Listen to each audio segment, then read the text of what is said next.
In this video, I'm going to talk about credit. What is credit? Credit is the ability to obtain goods and services with a promise to pay in the future. There's three different types of credit. The first is non-installment service credit, also known as invoice terms. This is usually given when a business would like to offer goods and services to an individual and send them an invoice after they receive it. The invoice terms are usually 30, 60, or 90 days. So the person receiving the credit agrees to pay the invoice within that period of time, 30, 60, or 90 days. The second form of credit is installment loans. This is your mortgage, car loans, personal loans, anything that has a fixed installment. So you get a lump sum up front and then you pay a monthly installment over time.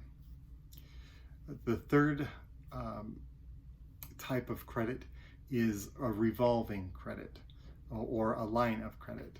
These are your credit cards, your home equity lines of credit, and others like that. This is an open line, so you aren't given a lump sum up front. You are given an ability to borrow a fixed amount.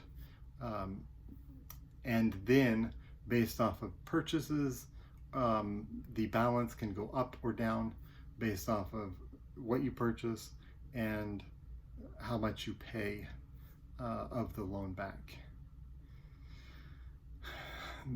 With these types of credit, there is different types of interest that they can charge with these. For installment loans like mortgages, car loans, a lot of times they'll do fixed interest rates. But there are also variable interest rate mortgages out there. And the fixed rate is basically a fixed percentage of the total amount that you owe is going to be charged as interest. On a variable rate, usually that is variable based off of a certain standard, like the prime rate, or the federal funds rate, or LIBOR. So then they have that can adjust based off of the federal funds rate, what the Fed marks that as, and then that plus, usually the banks also charge either a percent or a base point or somewhere in between added on to the prime rate. So let's say the federal funds rate is 2% and the bank adds another percent, then that would be a 3% variable rate. Now the Fed can change that rate, and then you would have whatever the Fed rate is plus the 1% that the banks charge. And that's how a variable rate of interest is charged. Now there's two different ways of calculating interest. There's the bank rate method and the stated rate method. The bank rate method is based off of an old lunar calendar where so the interest rate, the annual or the interest rate, is calculated out based off of 360 days. So you have, if it's 8% bank rate, then they will take that 8% and divide it by 360 days, and that will be your daily interest.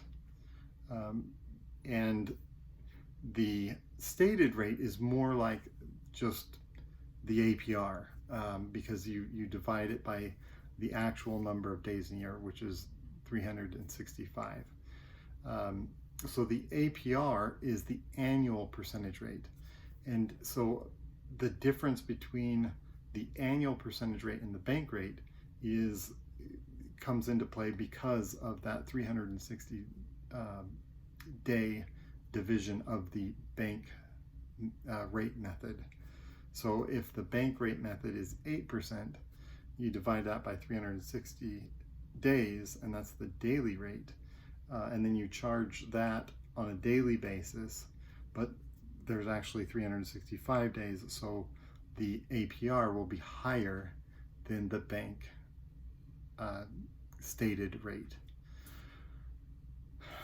Hope that makes sense about that. The difference between the bank rate and the APR. That's because there's an extra 5 days in the end of the year. So another thing that is important to understand about interest and mortgages is that there's different ways of applying interest to your payment or with your payment. If you have a scheduled payment, a scheduled interest payment, that is the typical mortgage, is scheduled, then it doesn't matter when you pay the mortgage payment, it will be allocated and the interest will be applied as if you paid it on the scheduled date, which a lot of times is the 1st. So if you pay early, like the 15th or the 20th or whatever, it will be applied as if you paid it on the 1st, regardless of whether you paid it on the 1st. So if you're a little late, it doesn't matter. If you're a little early, it doesn't matter. The other method to apply interest is the simple interest method. And that is, if you have a mortgage that is like that, then that is where your biweekly payments will be of great benefit, because you'll split the payments up into 2, maybe 3 parts on a month, and you'll only be charged interest for the number of days that you were outstanding. So in other words, if you paid on the 15th, then you would only be charged those 15 days of interest, which would be lower than if you were charged for the full 30 days. That is, again, assuming that the loan is a simple interest calculated loan. The bad thing about simple interest is it also works against you. If you are constantly late with your payment a couple of days, that'll add actually a couple of extra days interest onto your payment, which means that you'll pay off slower than if you paid it a little early. So that's the different methods of payment. That is the different types of interest and the types of credit. I hope that this was informative, and that these concepts will help with further explanations in the future. Thanks.